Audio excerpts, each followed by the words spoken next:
it's actually just as rewarding as playing the sport ever was talking with athletes that feel alone. They're struggling psychologically with their physical injuries and helping them walk through those challenges so that they're able to, not end up in a place where I was. Welcome to the My Future Business Show, where we get you in front of your best audience and keep you there. Not only are we interviewing the biggest names in business to help you become even more successful, we're inviting you to book your spot on the show to help you grow your business. So at the end of the call, make sure you fill in the interview application form at myfuturebusiness.com/interviews. Hello, and welcome to the My Future Business Show. It's Rick Nuske here. Hope you're doing wonderfully well. It's great to have you back with us. Now, we've just had a short break. And tell you what, I don't know about you, but it's always nice to get away for a little while and just relax and, I guess, recover from all of the work that we're doing on the show. There's a lot coming up for you in the upcoming year. In fact, we've just exceeded 500 episodes of the show since we started. It's very, very exciting. The audience is growing. And I'd love to say thank you so very much for all of that support. Now, on today's show, I have the pleasure of welcoming Dr. Keagen Hadley. Welcome to the show. Pleasure to be here.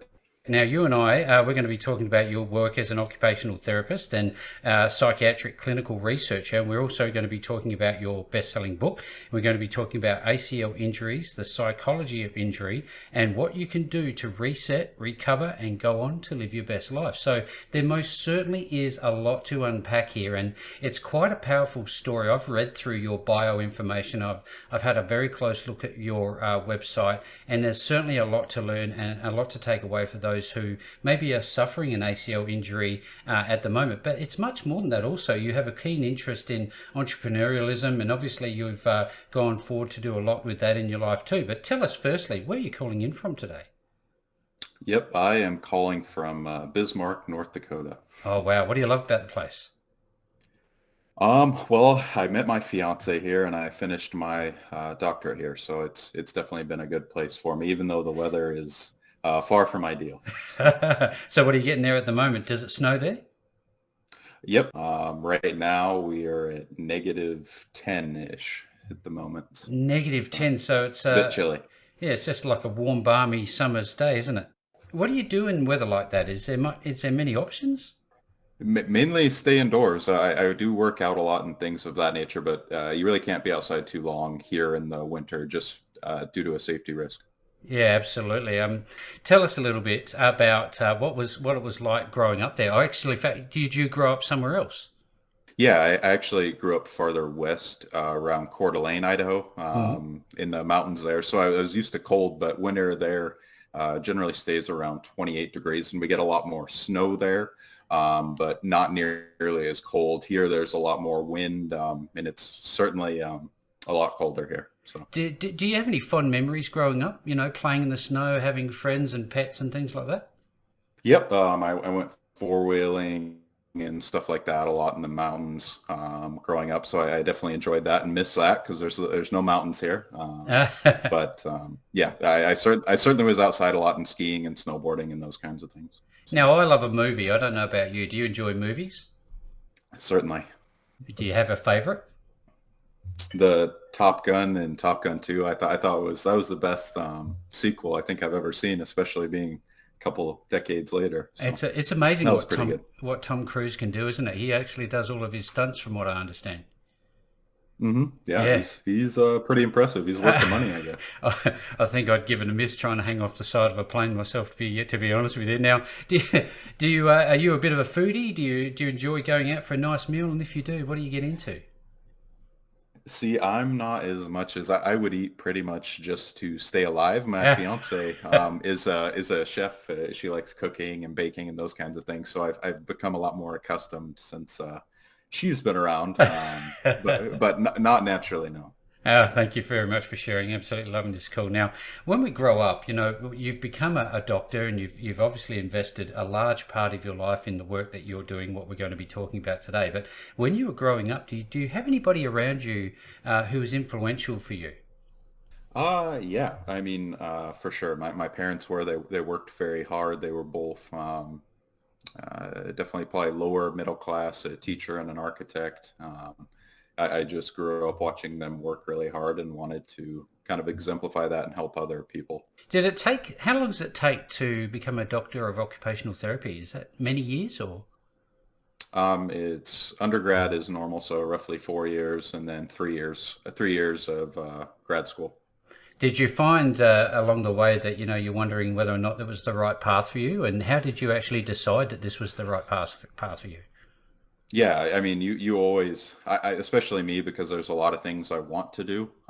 Yeah. So it's always wondering whether or not you picked the right thing. But the reason I knew that this was the right profession for me is it's very, very flexible. There's lots of different things I can do with it because we treat both the psychological aspect of the patient as well as the physical. Yep. And I was kind of teetering for a long time between being a psychologist or being a physical therapist just due to my background with mental health issues and then obviously injuries from playing sports for so long. Well, tell us, there's a good segue there, I think. Tell us a little bit hmm about your, I guess, your sports career, because you were getting up there, weren't you? You were semi-professional and something went wrong. Yeah, so I played football through American football through college and then briefly afterward. And as a result, I tore both of my ACLs requiring 4 surgeries. Wow. Now that's, I can only imagine how long that would have taken you to get back on the bike, as it were. Does it take a long time to recover from?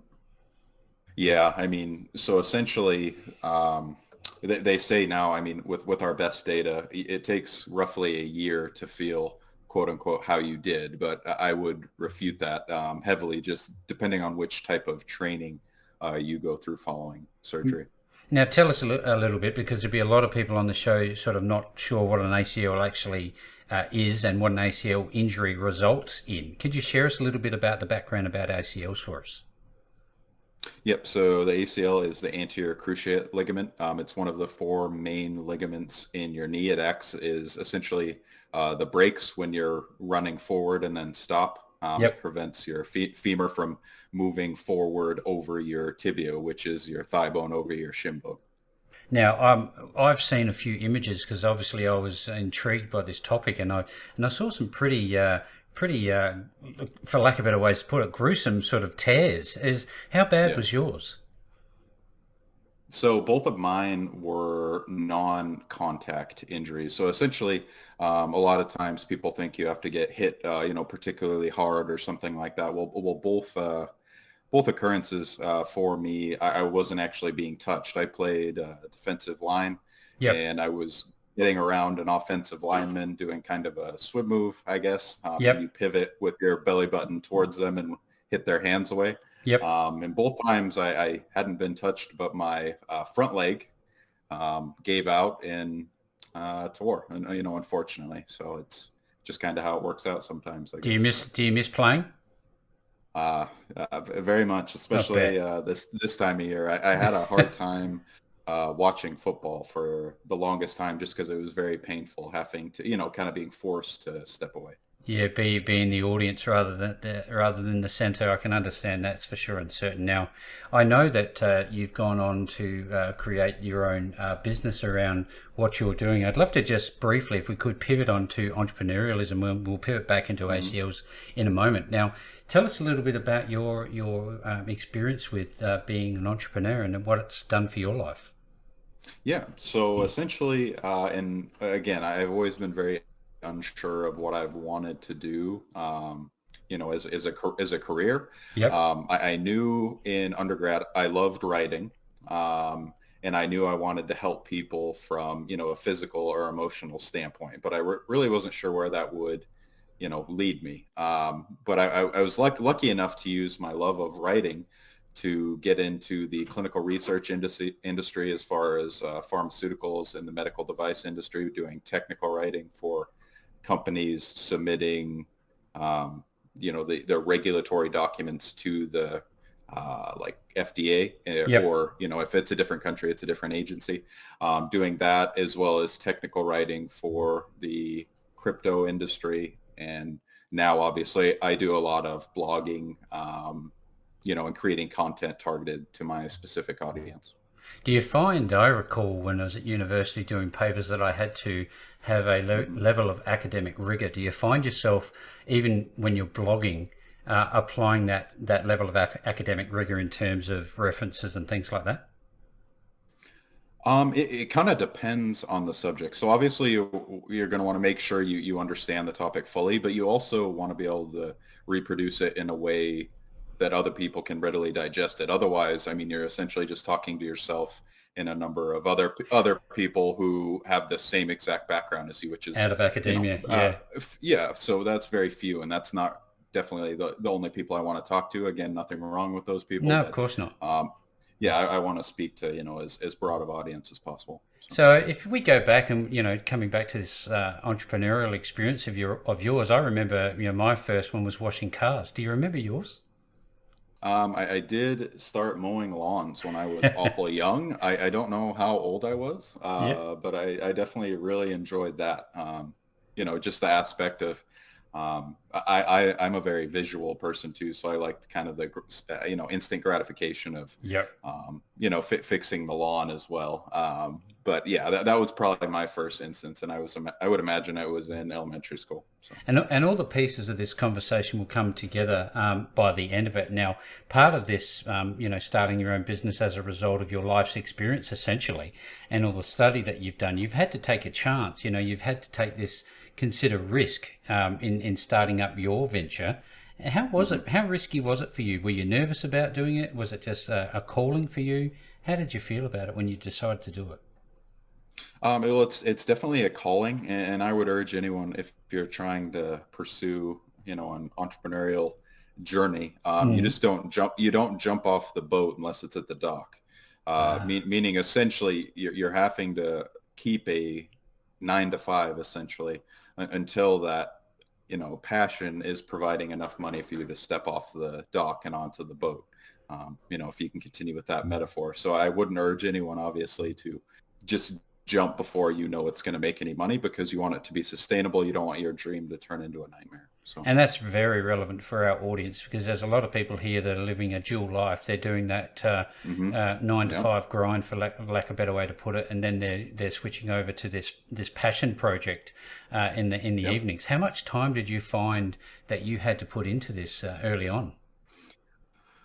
Um, Quite a while. So my story is a little bit different from the standpoint of actually my book um, evolved from my own therapy. Yep.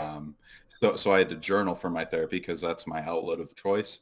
So I started writing about situations I was in, from a freshman in high school to after my second ACL injury when I was 25 or so, just when acceptance and commitment therapy would have benefited me and just my whole life, not just me as an athlete. So it kind of, those were the stories essentially of my book. And then I just had to do the legwork of gathering the resources and things of that nature, because I wanted to make sure if I'm putting something out there that it has the uh, research behind it as well. So. I often think about the stages. I actually went through a pretty significant injury myself, lost a thumb, put a 3-inch nail through my spine. So I knew full well Oh, that I yeah. went through all of these phases. Well, I can't remember what it was, the denial, acceptance, bargaining, and Mhm. all these types of things. How was that for you when you found out realized you couldn't play the sport that you loved? What really hit me the most is the self-identity Yeah, piece. yeah, I was a football player for so long. I mean, I obviously did, reasonably well in school, but I identified heavily as a football player and an athlete. yep, So when, I woke up that next day, or even as I went to bed, the night before, I knew, I was never going to be the same, and I didn't really know who I was, because a lot of times, as an athlete, we're using our sport as our coping mechanism. If that goes away, we're obviously left to our own devices, and usually those devices aren't the healthiest for sure. and I have to, again, I can only talk from my own experience, and I remember exactly like you were saying, having to basically reinvent who I was. Hmm. Now, tell us a little bit about, I guess, the pieces of the puzzle as the days went by after the injuries occurred, and how you decided, one day after the other, that I'm now building or rebuilding my life. Yeah. So, unfortunately, I'm definitely not the quickest learner. My fiance and everyone in my life will tell you that. So I usually have to screw up pretty bad until I learn my lessons. So, Yeah. um, this journey didn't really start until after I tore my second ACL, Yeah. and then I started to make really poor decisions just throughout my life. I was abusing substances, and I started dating who I would find out would be a very severe alcoholic, which led to me having to go through a lot of emotional abuse, kind of culminating in me being suicidal for a time. So obviously, that is actually what brought me to going to therapy.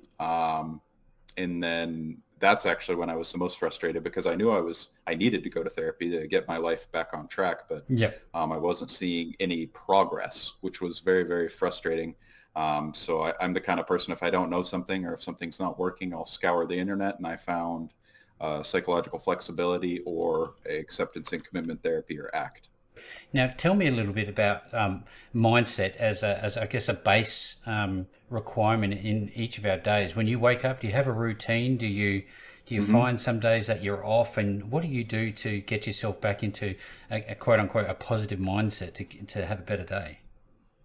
Yeah. So instead of focusing on positivity or negativity, essentially I just focus on living in the moment. And one way I do that is I get up every day around 6:30.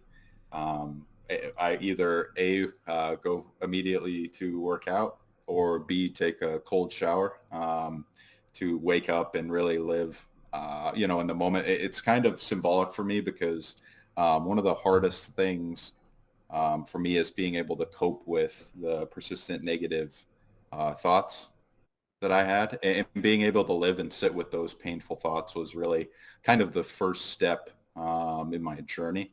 And one small tool I found that is taking a cold shower and being able to overcome, obviously, the discomfort of the cold shower is kind of like a tool essentially that can be used in other situations. Like if I feel like I have a panic attack coming or something like that, just being able to sit with those uncomfortable feelings is, and truly be in the moment has been a very, very valuable tool for me.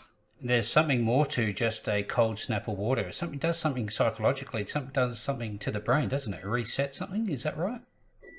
Yeah, there's a lot of studies on different hormones or neurotransmitters that are kind of released as a result. Yeah. Obviously, I can't speak to that exactly because it's kind of still ongoing, but Mm. there's definitely been shown to be a positive correlation, anyways, between um, cold water therapy and mental health, and obviously there's physical benefits as well.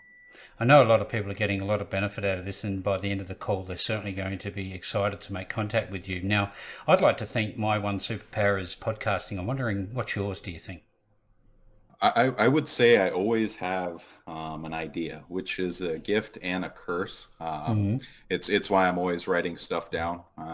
It enables me to kind of capture and formulate ideas quickly. Whether or not it's a good idea, I always have to put it through those filters. But that's kind of something I've always been able to do, and kind of always have a backup plan if something doesn't, inevitably go my way. I always think about our days as they drip by and they just consistently go by and we can't do anything about it. And I think to myself, well, what makes life worthwhile for you? What's the thing that you love doing that you feel like at the end of days you can go, you know what, I've done it right. What's the one thing do you think? The things that really have meant a lot to me, it's actually just as rewarding as playing the sport ever was talking with athletes that feel alone. They're struggling psychologically with their physical injuries, and helping them walk through those challenges so that they're able to, not end up in a place where I was. Is this to do with joint health? Is that specifically what you hone in on when you have these conversations? I guess the not the recovery sort of phase. You're in the preventative phase, I would think. Well, generally the people who I speak to are feeling alone. They've lost their self identity, their self esteem. Mm. They're struggling with confidence, those kinds of things. It's generally someone who has hurt their ACL or Achilles or even Tommy John surgery, Yep. and they just need someone on the psychological side of things who's um, you know had an injury like this, or Hmm. obviously no one's experience is the same, but if someone's coming from the same place, then is it's a lot easier to build rapport with your clients that way. I'm really interested in this conversation about the psychology of injury because it seems to me like a rabbit hole that could go very deep. Now, on the Mhm. surface level, could you just, I guess, expand on that and what types of things? You've just touched on one, but do you find yourself going, into pre-game mindset and, Mhm. I know that's post injury or, because if you had the wrong mindset, presumably you might expose yourself to an injury on the field. Would that be fair? Yeah, certainly. And the hardest part of having a target audience of athletes within the mental health sector, I guess, is obviously many athletes don't look super favorably upon, mental health therapy and those kinds of things. And Mm. that's one thing I went into this project knowing. That's why I'm packaging it is if you get better at this, you're not only going to recover, more efficiently and more effectively, but you're going to be a better athlete, person, and just overall be better equipped to handle whatever life throws your way. You've obviously worked with some people that have been in somewhat of a dark space, and you've had to bring him, I guess, back into that the light, for lack of better ways to put it. Tell me how it feels for you when you see somebody go from that through that transformation, and they're playing better sports, they're looking great, they're fit and healthy. How does that make you feel? It's the best feeling in the world. Like I said, it's more rewarding than sports ever was. And I love sports, so I mean, I couldn't be more thankful for my time while I was able to play. But this is even better than I ever could have imagined, honestly. It's So. funny, we often plan our lives and then something like this happens, an event happens, we suffer an injury, and then it goes down another tangent altogether. And the rewards from that you could never have planned for, could you? Certainly. Ever since that day, I definitely, will never forget it. I never thought that I would feel as passionate or, that spark again. But Vibrant. So there's obviously ACL injuries and then there's ACL yeah. injuries. What are your most common that you see, and what are the impacts of those common ones? So it's very common, an ACL tear. I don't personally deal with a lot of ACL sprains because they don't take as long to heal. Yeah. Um, but that's essentially the main thing that I deal with. It's the most commonly injured knee ligament, and it takes much longer than any other knee ligament injury to heal. It's when you cross-examine that, obviously, with its likelihood and its duration, it's the worst injury to have. Yeah. Now, Keegan, you would have obviously worked out a process that you take clients through when they work with you. Do you recommend that they talk with you frequently? And what's the sort of frequency that you might engage with clients on an as needs basis, once a week, or? Generally, I mean, it's once a week's pretty standard, but Mm. I also want it to be conducive to the other individual's schedule. There's, some people I speak to multiple times a week. Some people it's every other week. So, I mean, I'm very flexible. Working in psychological flexibility, I have to be, practice what I preach frequently. So. It just occurred to me. I wonder if somebody experiences an ACL injury to the degree that you had, and it actually made them, hit that tangential direction in their career. Do you work with people that have experienced that sort of transformational injury and they have to go down a different path as well? Essentially 80% of the people I talk to are trying to return to sport, but the other 20% are actually transitioning to quote unquote real life, Mm. and helping dig deeper and find that passion for another aspect or endeavor like I did. Yeah, absolutely. I can imagine. Thank you so very much for sharing. I know there's going to be a lot of people on this call who are absolutely loving it. Now, just tell us a little bit about your joints now, your ACL now, and for anybody who's listening, are Mhm. there some daily routines that they can go through to take away from this call today that could help them maintain their joints? Yeah, certainly. It's going to be kind of counter to what they've normally heard. Unfortunately nowadays, any kind of physical training, whether you've been injured or not, they focus on not putting any stress on your joints, which is great. But the joints are kind of like you use it or you lose it kind of thing. And Yep. obviously you wouldn't have a goal to have the biggest or strongest biceps in the world and never stress it. So I kind of use the same approach with my joints. Yep. Everything I do in the gym is targeted towards each joint. Yep. And it's at an incremental speed. Obviously, it's very slow, very methodical, but I'm working on stressing the joints more and more each week so that I can endure, whatever I want to. For example, I love snowboarding. I never Mm. thought I'd be able to go again. And then last year I was able to, and I had no issues. So, Yeah, um, fantastic. That's great to hear. yeah. So, Yeah. before you talked about your weapon of choice being to write, now, is there still power in the pen or do you prefer to type? That's a great question. So I'm actually experimenting right now with writing. I have a Remarkable. I don't know if you've ever heard of Yes, those. yes. Yep. But I'm actually writing a few things that way, and it's actually more organic. I do love typing just for speed and those kinds of things, but it's really Hmm. hard to beat the feel of writing, even though if it isn't, actually pen and paper. It's kind of this new world pen and paper. But I very much enjoying the process. So Yeah, thank you for sharing. This is a great call. I'm wondering, when we read books, some of us love the audiobook formats. And as an yeah. author yourself, what do you prefer? Do you prefer an audiobook or that tactile feel of a hardback? Yeah, that's that's another great question. So I absolutely love physical books. The only issue is when I am able to read, it's usually late at night, right before bed. And Yep. I noticed I could only get like 5 pages at a time, and then I fall asleep. So You now too. now I listen to books as I'm working out or something like that, and I can actually get a lot more accomplished that way. So because I already listen to podcasts frequently, so I just kind of sub that in for audiobooks. Yeah, So fantastic. And this is certainly going to be another great podcast episode on the My Future Business Show. Now, I've been looking through your blog and you have some really interesting articles, but one that particularly caught my attention was tell us about the psychology behind getting a tattoo, e.g. a semicolon tattoo to manage anxiety. That really struck me as quite interesting.